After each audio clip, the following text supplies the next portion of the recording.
Welcome. I'm Jessica Tejan, and this is the Evolving to Exceptional podcast, where we talk about reaching peak performance in our workplaces, homes, and communities so that we can live our best life possible, an exceptional life.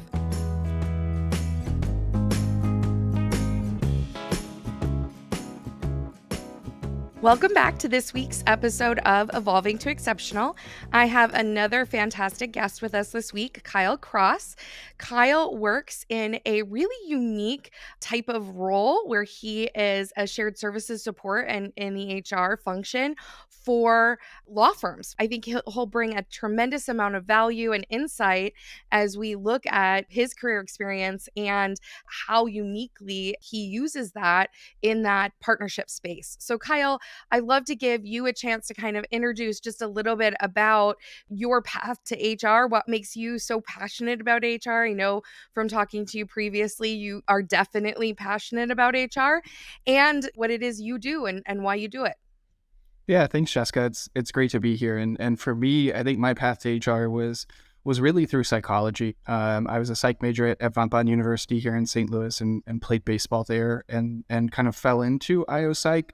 Really, I'm sure every IO Psych professional or a lot of psych professionals out there, regardless of what discipline specifically, are always the gung-ho to be, a psychiatrist or in the emergency room or in those really fun sort of organizations or challenging organizations. And then I realized that wasn't for me because watching Grey's Anatomy, one episode, I was like, yuck, blood. So in talking with my advisor, having a little bit of a business background and seeing that, she kind of pushed me in the way of IO Psych. And I took a couple of courses at Von Bonn and just fell in love.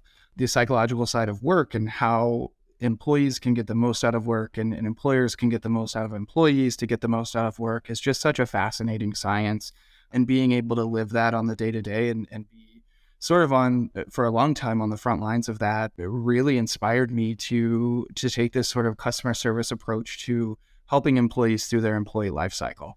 And quite honestly, the more that I heard about human resources, it was really about the challenge for me of hearing HR has had this long-standing distinction of only being the hirers and firers, and how I can use customer service, customer support, employee support to hopefully break down some of those long-standing stigmas or those long-standing reputations. And it takes forever. It takes a long time, and it's one employee at a time. So that's really kind of how I ended up in human resources. Right now, I'm the Senior Director of HR for Lexicon Services in Chesterfield. And we provide both shared services, professional services, and a software as a service for law firms. We currently have 2 clients and are in the process of expanding and looking for continual expansion. So it's definitely a unique set of challenges and circumstances for sure. So I want to hit on one thing you said, and then I want to get into a little bit more about the uniqueness of working in that way or working as for an organization that serves other organizations. So I want to hit on the topic of the reputation of HR or what people think of HR, because without fail, every HR person I talk to, and I talk to a lot to bring them on the podcast and talk about their challenges, almost every single person is battling that stigma, is trying to change that perception. And I almost have hesitated in the past to use the term HR or human resources because there is this visceral response to HR. And I think it's so ingrained in past practices rather than current practices. It's almost like the whole function needs like a total revamp. And I know that SHRM and all the different organizations keep trying to do that or trying to rebrand it, but it still remains a challenge. Do you see that in your interactions with the attorneys that you're serving, or even the people within Lexicon that you're serving as well? Yeah, absolutely. And I kind of have taken the contrary approach. I don't think it needs to be people operations or people in support or people experience or anything like that. To me, human resources, if you break it down, the word human comes first in my department for a reason. It's my job to give the human in the organization the resources that they need to be successful. And as cliche as that sounds, it really starts with that sort of customer support that I talked about. Each of my customers are the 125 employees that I have here in St. Louis, or the 400 that our law firm has around the United States. And for each of them being my customers, my philosophy kind of very early on, I can think back to my first role in human resources. The owner of the organization, it was a corporate janitorial or environmental services organization in South St. Louis, stopped in the HR department one day and was kind of talking through, her experience and why she started the organization. And I remember her saying, with some of these individuals that are in environmental services and some of the target demographic, if they are new to St. Louis, they're new to America, they're new to the working world, whatever it may be, you could be the one positive interaction they have all day. And that's Mm, such the antithesis of the hirer and firer, that it's my job, it's my responsibility to get to know my employees as individuals and be able to support them in what they need. So yeah, I've seen that. It's a day-to-day challenge, that grimace that people have when they know that human resources is in the office.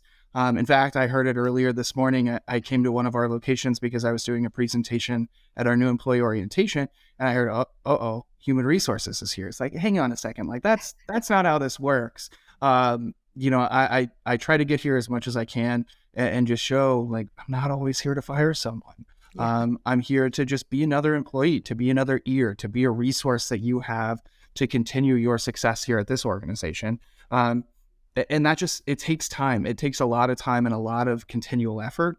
And it's always like that old, to use another cliche, it's almost like 2 steps forward, 1 step backwards. And so it's a continual battle. It's probably something that I'll battle with my whole career, but I'm in the camp that thinks it's human resources for a reason. And it's my job to be another human. It's my job to be another person in the organization and work with each person, no matter where they are, no matter where they've come from, and support them in any way that I can.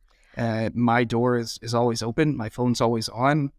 My desk phone even forwards to my cell phone, which probably drives my wife bananas. But that's just the way that I feel, and that's hopefully, I've been lucky enough to be around organizations that have supported that so far in my career. I really like the way that you defined that as, it's about the humans. The humans come first, and about providing them the resources they need to be successful. I think that's a really great way to look at and characterize it. And it's almost kind of comical to me, the jokes that come with HR, and really, the only group that probably gets more negative jokes made about them are lawyers and attorneys. And I can own that a little bit because I went to law school. I am an attorney. Have spent most of my career now in HR, but I do have that background. And so, as such, I've got a lot of different friends that work for law firms and work in the legal profession. And law school creates a unique set of people that come out of law school, and a unique set of drive, ambition. And with that comes a lot of challenges. There's lots of statistics around attorneys being one of the most likely to have substance abuse issues, and that's talked about pretty significantly. I'm curious, as a shared services organization that's supporting, attorneys and from an HR and a human perspective, what are some of the biggest challenges that you see that you're needing to respond to in terms of supporting these law firms and these attorneys? Yeah, I think there's a variety. I think that we are pretty unique because our largest client is one of the nation's largest domestic litigation law firms. And so that being said, domestic litigation creates its own set of challenges. It takes a very unique personality to understand and to hold on to some of those emotions that they go through on a day-to-day basis when it comes to matters like divorce and child custody and some of those things. And it really carves out a very unique personality. And to those, those mental challenges and to the things that they go through, I'll never understand that, but my ears can absolutely be open. I'll never sit across from a client that, may be losing their children or having to pay not 50, 60, 70% of their salary to alimony and child support, regardless of the circumstances. I'll never be in that room with them. I'll never know that. But what I can do is just provide an open ear to them, and understand what they may need. Is that resources like a Calm or a Headspace app to promote, mental well-being and mental wellness? Is it a more improved EAP program to give them somebody completely offsite that may know a little bit more about what they're going through? Or is it, improving our wellness programs to encourage a little bit of balance? Is it giving them the time that they need and the flexibility they need in and out of the office to promote a little bit of that balance because of that emotional side of things? So there's a variety of ways that you can do that, and we've been successful in a couple of them in providing that time out of the office. Our client uses an unlimited PTO process or policy that allows their attorneys to be in and out of the office, to be where they need to be when they need to be there. And on top of that, we have a great benefits package. Our owner is incredibly passionate about providing the best in class benefits that he can. He'll come in from time to time and say, you know what, we have great benefits, but find something to make it better. Make some improvements for our people, because that's the person that he is. That's what he cares about, is the employee experience, and making sure that all those variables that we can control, we can add value to that. And whether it's benefits or compensation or whatever it may need to be, we can adjust and we can tweak those things, and we can support them from a human resources perspective to allow that better balance, to allow them to integrate their work and life, so that especially when it comes to domestic litigation and some of the stress that they're dealing with, they don't have to take so much of that home. They don't, it's not 100% their burden to bear. We have a unique customer service department that works both with attorney and client, that is another set of ears, another set of eyes, and just kind of another person that they can reach out to and make sure that they're getting the utmost satisfaction out of their case and their files and things like that. So it's all about that support, going back to that. And I'll probably sound like a broken record by the end of this with that, but it's about providing those resources, those whether tangible or not tangible, you're able to tweak and adjust and control those things that may not be controlled by the attorney or by the customer that you're supporting, because of the type of matter that they're going through. So I'm curious, you talked about, there's a lot of elements to that. You talked about the unlimited paid time off, and there's a lot of I think there's mixed feedback there, right? So there's benefits because you get to have that flexibility, but then the downside is it depends on the culture expectations, right? Of what is expected in terms of delivering, and attorneys, there's a huge pressure around billable hours, and so there's a history of working just incredibly long hours and putting a lot in. Have you seen that culture shift in more recent years? Have you seen anything change in terms of some of that pressure in response to some of the maybe more cultural reactions to the challenges of high levels of stress and what that does, and the things that people have been through in recent years? Yeah, and I think it's changed really in all honesty because of the COVID-19 pandemic. I think, even looking at the firm before, or our organization, my organization at Lexicon before the pandemic, you really adopted this sort of results only work environment that allowed you to be where you needed to be when you needed to be there. And then the height of the pandemic hits, and it's like, well, nobody can come to the office. You can't be around each other. We really don't know what we don't know and what to expect. And there's this long list of questions that we don't have answers to. And now, as you start to kind of claw your way back out of that, it's an adjustment to get back to something that really fit the organization well, or fit the firm well. If you look at how well our culture operated, and then boom, everybody's remote, everybody's completely out of the office, and now it's like, how do we navigate that back to where that unlimited PTO is actually a benefit? And I know there's hundreds of for and against, and there's all sorts of debates on unlimited PTO, and we could probably have a 2-hour long debate just on that specifically. But it is really, okay, now that we're coming out of the pandemic, and how do we use that as an incentive, and how do we use that to reassure our employees, our valuable team members, that they can disconnect, they can get out of the office. And that's tough, especially because of the pressures that you talked about. What are my clients going to need when I'm out of the office? And for me specifically, what are my employees going to need when I'm out of the office? It goes into kind of this grand scheme of things that you have to hire the right talent that can stick up and take care of each other while we're out. And it becomes this culture of trust, collaboration, and support. And that's something that we have to relearn coming out of the COVID pandemic. That's something that probably a lot of organizations are relearning coming out of the pandemic. And similarly to what we talked about in changing this sort of narrative about human resources, it's something that's going to take time, and it's something that we've seen positives and something that we've seen negatives about. Unemployment's low, but turnover seems high, which is an interesting kind of conundrum. And just working through that and making sure that we're providing that support and that culture that employees want and need to be successful is kind of my team's goal for this year and for the next 2 to 5 years. I think you hit on something really powerful there in terms of trust.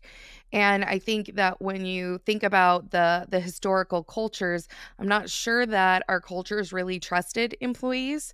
Now we expected employees to trust the organization or trust the leaders, but I'm not sure that there was the reciprocal trust. And there was certainly a response or a big question mark when everybody went virtual as to what was going to happen and whether that trust would, whether they could trust people to work virtually or not.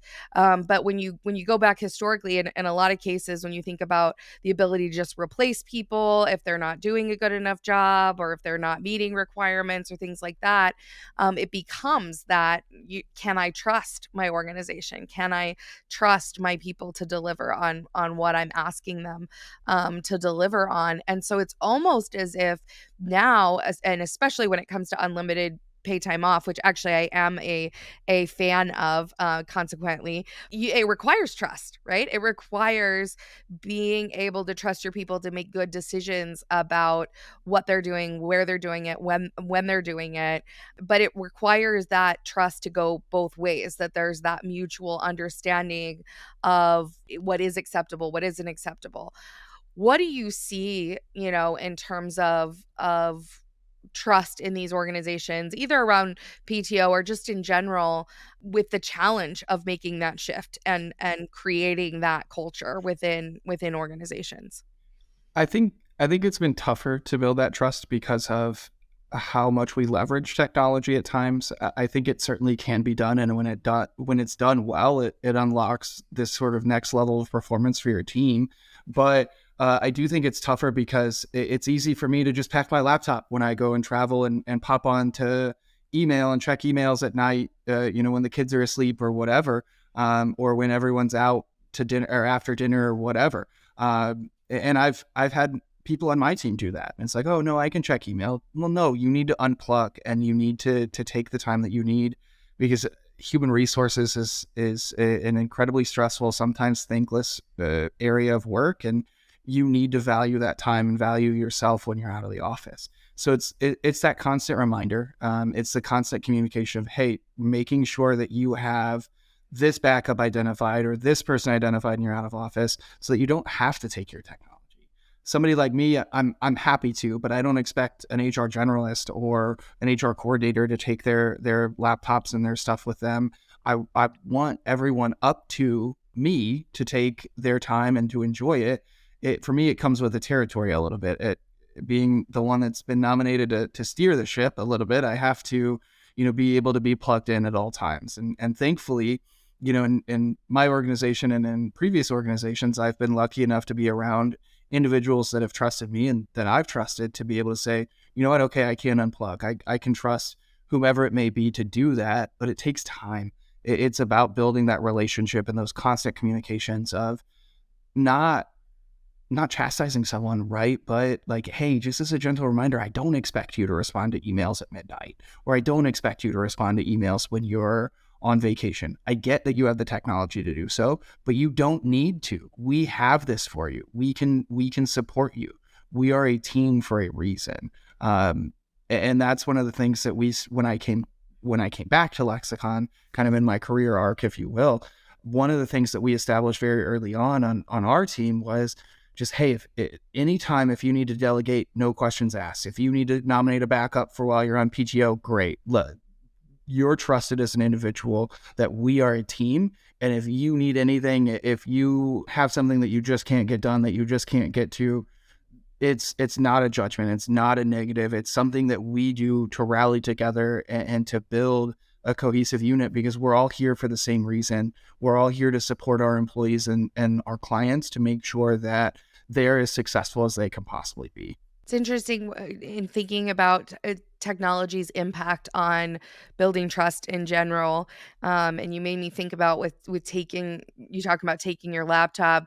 I also was 100% on all the time until the birth of my first child, and it took me a couple weeks. My son came early. It took me a couple weeks to even put on my out of office because I was just like, no, I never do that. I'm always accessible and I can respond. And but really there is a time period and there is a time when you actually can't respond, and that's one of them. But I think about that, that technology piece, and whether it is the having to interact through technology, or what the components of that are that maybe make it more difficult to establish trust. Do you feel like that? What do you feel like is getting in the way of having that trust or creating that trust from a broad perspective, from an organizational perspective? I think it's the timing. Like it's the time that it takes to build trust, knowing that we can leverage technology the way that we did during the pandemic. It's not an instant gratification. You have to take the time of being on meetings, meeting with people, talking to people, getting to know them as individuals and as contributors to your team or your organization. And that trust is built over time. I think there's typically a couple of different styles, right? When people start, you start at either 0, 50%, or 100% trust. Then there are individuals that work in different ways. Either you start at 0 and earn that trust, you start at 100 and lose that trust. To me, I found the balance being right in the middle, at that sort of 50%. Because if you give someone the trust that they need to continue to be successful, they're going to show you how successful that they can be. Are there times that they're going to break your trust? Are there times that there are going to be issues? Yeah, but you still have some in that quote unquote bucket, if you will, that it doesn't completely deplete to 0, or it's not this massive hit to where you're like, no, I don't trust this person anymore. There are gives and takes in the times that it takes to trust someone. So if you kind of start with sort of that middle ground of, hey, you're obviously here for a reason. I'm here for a reason. Let's work together and build this team, build this organization into the best it can be. If some small mistakes happen, success isn't final and failure is never going to be fatal. And that's just one of the things that I've tried to coach my team here on, is being able to adapt to those things and recognizing the fact that we're all here for a reason. We were all hired because we're talented professionals, and we can do some really incredible things together. I think it's interesting if you think about, if you're familiar with the five dysfunctions of a team and Patrick Lencioni's pyramid, and base of that pyramid is trust. It's foundational to accomplishing and ultimately getting to results. And the opposite of that trust is a lack of vulnerability. That when we aren't able to be vulnerable, aren't able to engage at that level, that is what breeds that lack of trust, or issues with trust. And I think you make a good point about how, especially for people who are maybe more resistant to engaging in that way, that when you're virtual or you're separate physically, it's a little more easier. It's a little bit easier to hide, to not have to engage in those types of conversations or talk about the challenges. You can kind of keep things, maybe a little bit more separated, or a little bit not having to reveal more about yourself. I wonder if by having that kind of buffer, it makes it more difficult to then have those conversations or engage. And to your point, you've got to schedule it. You got to get on the meeting. You got to be there. And that makes it more challenging, or more difficult to do so, especially for those that are really uncomfortable, and maybe haven't in general, maybe haven't even before the pandemic and before going virtual. That was a struggle for them. What are some of the challenges, the biggest challenges you've seen over in terms of supporting, the attorneys? What are they struggling with that you're needing to help them with? Yeah, I think it's a handful of things. It's that stress that we talked about earlier. I can't even begin to fathom, the mental burden that puts on someone, or takes from someone, if you will. I think flexibility has been more increasing, especially in the world that we live in here in my organization, because whether you've started a family, whether your family has grown, whether you just need kind of a little bit more flexibility to make yourself feel comfortable in the organization, I feel like that has been one of the key components of how do we promote that, but also encourage that sort of organic connection. because you mentioned it earlier of being around, of being on meetings, of meeting in person, of talking. That has to be an organic connection, and that's how we're going to be the most successful. If we force that, tell everyone that they have to be in the office Monday through Friday, 8 a.m. to 5 p.m., we're going to have a laundry list of people on their way out the door. And that's not, at times that's beneficial, but how can you support an organization if half of your organization is exiting? It's got to be this organic change, this sort of spark to, and shared excitement to be around each other, to still have and retain that flexibility, but to also know that, hey, if I go in the office, maybe I can catch up with Kyle and see how, his son's doing in swim lessons, or see how his wife likes her new practice that she's working at, kind of thing. And just getting to know people as individuals, and recognizing what's important to them. I know that part of my team is motivated by this and the other part is motivated by that, and I can help coach them to those things. And it just continues to build that sort of organic foundation and trust. And you're right, the pyramid or fundamentals of the team, that trust is really in the right place of being the foundation of all of that. Yeah, and it just makes such a huge difference. I'm curious, you talked about the stress and that overwhelm, or that the challenges of that, a couple of times. What are your strategies around supporting him in that? Now you've talked about, being there for them and talking to them specifically.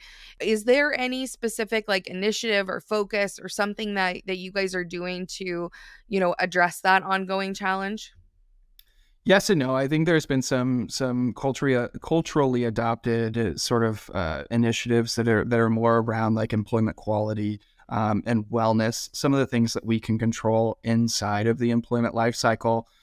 We have a very robust wellness program that can help you, challenge you from anything to walking more, to working out more, to being more financially sound and stable, and some of those types of coaching mechanisms. Um, some things that I'd love to see us do and look into are things like, I think I briefly mentioned in my introduction, like a calm and a headspace, giving Mm. attorneys or paralegals or even our administrative assistants the ability to have something that can help ground them. That if I know that I'm preparing for a very stressful client or a very stressful meeting, or even here on the corporate side, if I know I'm going into something that's going to be a difficult meeting, well, hey, let me grab this free resource that I now have that I can take 10 minutes of my time to prep and catch up and kind of ground myself, so that I know going into it, I'm in a better position to be correctly engaged. I think in some of those difficult circumstances, our psyches are designed to immediately protect itself. So if you're able to ground yourself before going into that meeting, maybe you don't seem so defensive to an unhappy client, or I don't seem so defensive justifying an action that I took in a termination meeting, or in a hiring meeting, or whatever, or in any sort of employee engagement survey. I'm able to remain grounded and remain steady, and it helps adding some of those resources. And especially if you can do so, budgeted at a low to no premium for the employee. I think it's just adding those supports. It's providing a more robust employee assistance program, so that the employee knows that, hey, I know this is HR provided, but I can pick up the phone and call someone completely confidentially. And nobody at the organization knows if, when, where, why, or how I use it. And it's just educating employees on the things that they can take advantage of inside of the programs that we already have built. I love that, and it made me think. I was just interviewing a leadership coach and expert the other day, and she was talking about the importance of managing our energy levels and being more conscious in terms of how we're engaging in different interactions, and really developing that leadership of self, or that self awareness component to give people that support, that ability to know. I always think it's so interesting. I feel like going to law school, they teach you just about everything, a little bit about just about everything. So you kind of, learn all the different elements of business and all these different components. But the thing that for sure they don't teach you about is some of that self-awareness and self-management, is that, that neuroscience of how our bodies work and how we can manage our stress levels, and how our reactions are impacted by our inability to manage our internal emotional state, our emotional responses to feedback or other interactions that we have. And some of those things are some of the most important things that we do, and certainly are critically important to leadership development, which I know we talked a bit about when we last talked about the importance of, having that leadership development piece. And so I'm curious if you want to share just a little bit about how you're tackling that challenge. What does leadership development look like, maybe both within your specific organization, but then also as you're supporting these law firms, how are you supporting them in their leadership development practices and programs? That's a great question. And so for us, it's been this ongoing development that was probably in progress even before I got here. And it's about building everything, not necessarily everything, but really building the foundation for them that they can learn from those of us that are already doing that. For example, if you newly promote a leader at the law firm or even here at Lexicon, bringing them in, letting them, spend the day with a handful of folks that are well designed, well oriented in the world of leadership. You're able to train them on how to delegate, how to have difficult conversations, when to loop in human resources to help us alleviate some of that stigma that we've talked about throughout our conversation. And then to build on that, how can I leverage external partners to send them to a foundational leadership course, or how to communicate as a leader, or any of those, the litany of incredible experience and leadership development training programs that are out there. How can I build this sort of give and take, this sort of internal and external partnership that really allows our leaders to continue to grow in a way that supports the growth? Not only, if you look at the shared services organization that I work for, or the law firm, because it's my responsibility in human resources to help groom and grow the next generation of their leaders so that the firm lasts another 30, 60, 90 years, and continues to grow and do things that are supportive of employees. And that starts, for me, that starts here with my organization, Lexicon, because we have to build that development potential. We have to challenge employees at times so that to step into leadership roles and to take the bull by the horns, if you will, and sort of step out of their comfort zone, and dive into some of those trainings. And it's hard because that's ongoing. There's no perfect program yet. We started the sort of entry level version of that's done mostly in-house last year. And then we're looking to continue to build on that this year and next year. So ideally, it ends up being a 4 to 5 part series, to where here at our organization, you get through that in a progressive manner as you sort of move up the corporate ladder. But also, if it's successful on our side, the firm may be able to use that as they continue to identify their future leaders, their future partners, and on up their corporate ladder as well. Because it takes a completely different skill set to be a people leader. And we know that it's not always innately given to someone, that you have to be able to learn and kind of sharpen that skill set. And if I have someone on my team that would benefit from that, by all means, I would make sure that they get to that, because it's this challenge. It's the ongoing crux of the challenge, right? Of how I can make sure that I train them well enough so that they can be successful in any organization, but I also treat them well enough that they want to stay in my organization. And that is, you're right, the crux of the issue, and such a challenge to keep that, to have that retention so that they grow, so you develop them and they grow within, rather than moving on. Although I would say more so now than ever, we're seeing a lot of lateral movement, a lot of people moving across and within organizations. And there's a lot of talk about how organizations are going to keep changing so significantly due to technology changes and like just business change in general, that the type of function that you do, you are unlikely to be in your entire life in most cases. That it's going to shift, it's going to change, the nature of it is going to change pretty significantly.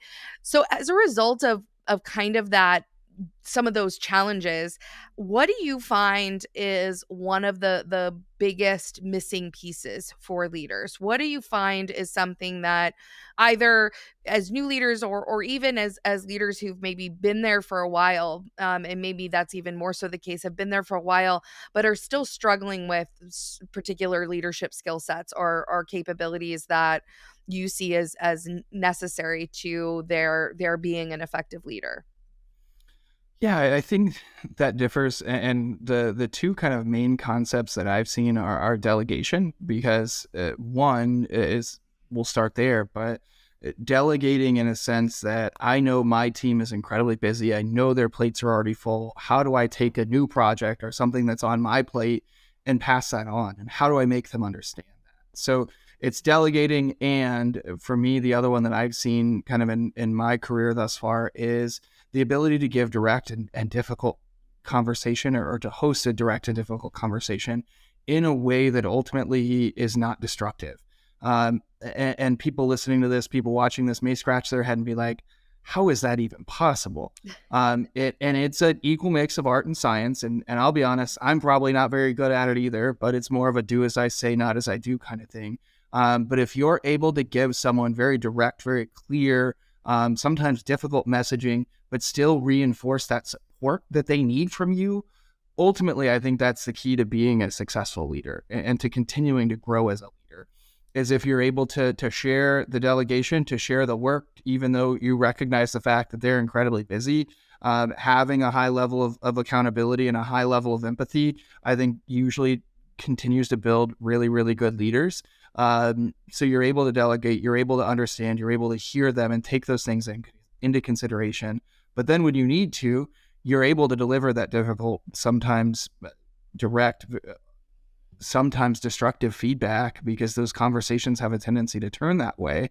But if you're able to do that in a way that supports the employee, that supports the individual, that supports the human in them, and ultimately is in their best interest, it becomes, again, it's like it unlocks that next level.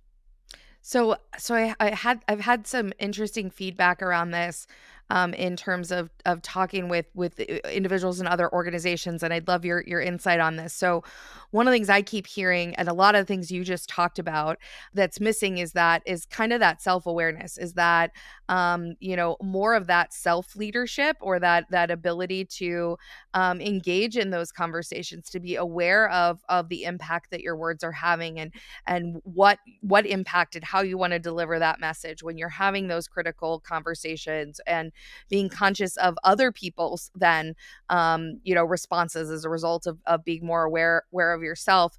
And I just heard a statistic, or a study around that Harvard did around emotional intelligence as an example of self-awareness, and that they did a study that 95% of people thought that they were self-aware or emotionally intelligent, but only like 40% of them actually were. So there was a huge disconnect in terms of what we think, how much we think we're self-aware. And you talked about do as I say, not as I do. I think I was probably that way for a bulk of my career, and in terms of how I delivered feedback and whether it was effective, and how it was received, and some of the challenges that come from it. I wonder, just your thoughts on that being part of the missing piece for a lot of leaders, where they know how to, they know the steps of how they're supposed to deliver feedback, or set expectations, or hold people accountable, but they don't actually know how to like embody doing it and doing it effectively. Yeah, I think that's been, excuse me, one of the biggest challenges that I've had so far, um, is because I honestly need to do as much, if not more, work on myself than I do with individuals that report to me, or individuals that report to individuals that report to me. And it's making sure that, again, that I do the steps and take care of myself to go through that process and start to embody that. Because you can talk all day long about the situation, behavior impact, sort of philosophy, and work through that, and it's really successful. But I have to be able to do that to myself before I can do that to someone that reports to me. I have to look at some of the behaviors that I portray and the situations that I portray them, and what impact that may cause to others around me. the same as when I give feedback to someone on my HR team for whatever circumstance. So one of the things that I've tried to take, call it new year, new me, that sort of initiative to start doing the work outside of work, of learning, of reading different philosophies, of listening to podcasts like Evolving to Exceptional, and getting to know what other people are doing, to make sure that I am really embodying that. Part of being a leader, part of that extra burden for me to bear is that I have to do as much work on myself or for myself as I do for those on my team or those that I support in the organization. No, I love that you said that. I joke. I actually wrote an article about my biggest career mistake to date was not getting a coach sooner in my life. That I actually didn't get one until my last year in corporate. Just kind of thought I was in development. I was doing stuff all the time. I was learning and growing. That was enough, and I didn't appreciate that a third party perspective. Not your CEO or your leader, whomever you report to within the organization, but having somebody who can bring you this really alternative perspective and the value that was able to bring me in terms of looking at my own performance. But I love that we have to kind of do it first and demonstrate it first. And I think that it's actually really helpful to also look at some of these challenges as not necessarily being deficits of leadership. Like, it's not as though that leaders who haven't yet developed this capability or that skill set, that there's something wrong with them, or they're missing something, or something's, I mean, I maybe used that word earlier, but that they were missing, or there's something wrong in terms of their leadership, but instead that it's beneficial, it's growth, it's expansion, it's that there's still more to be learned. And I think one of the biggest mistakes that leaders make, especially as they get into the highest levels of leadership, is when they stop learning and growing, when they stop being willing to engage in and consider that maybe they haven't been exposed to something new, or that they need to grow in some way, that they think that they have all the answers, and they're no longer willing to participate in the training programs and the development things for themselves. And I think that can be a really big challenge. Absolutely, I agree. I love this. I want to give you a chance to, before we wrap up, if you have any, final thoughts you want to offer, either about our conversation or just in general, to our audience before we wrap this up. You're putting me on the spot. So no, I think that the one thing that I think that I've learned in my career thus far is that nothing is ever going to be perfect, right? We have to deal with the different circumstances because we're dealing with humans, we're dealing with people. And one of the sayings that my team has probably heard me say ad nauseum is what I said earlier. Success is not final and failure is not fatal. We can learn from every success. We can make every success better. We can learn from every failure, and we can commit to never making that same mistake again. And that's how I challenge myself every day as an HR leader, as a people leader, and as a human, is making sure that I'm always learning, always putting in the work. Because as I said, kind of towards the tail end here, that work is that the ownership of that work on me is almost double of what I would expect, or what I need to do for my employees. I need to be continuing to develop myself, and we as leaders need to do the same thing. We as HR professionals need to do the same thing. And I look forward to the continued growth of the HR professional, and the continued growth of the leadership development that we're able to do here, and what I'm learning about from external partners.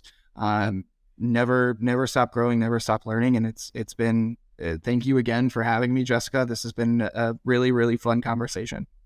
Thank you for coming on, Kyle. And I love what you said there about, about always learning and growing, and seeing our challenges through that lens.